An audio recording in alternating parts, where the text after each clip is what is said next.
નમસ્કાર, હું છું આપના સાથે ઈશા દુબે। આપ જોઈ રહ્યા છો જનસાક્ષી ન્યૂઝ। નજર કરીએ આજના મુખ્ય સમાચારો પર।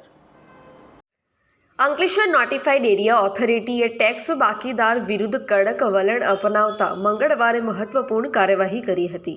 ફિકોન ચોકડી સ્થિત પાર્થ કોમ્પ્લેક્સમાં આવેલી 4 દુકાનદારો દ્વારા લાંબા સમયથી વેરાની ભરપાઈ ન કરાતા અધિકારીઓએ સીલિંગની કાર્યવાહી કરી હતી। 4 દુકાનોનો કુલ ₹10 લાખ જેટલો વેરો બાકી હોવા છતાં સંબંધિત દુકાનધારકોએ ચૂકવણી ન કરતા તંત્ર દ્વારા કાર્યવાહી કરવામાં આવી હતી।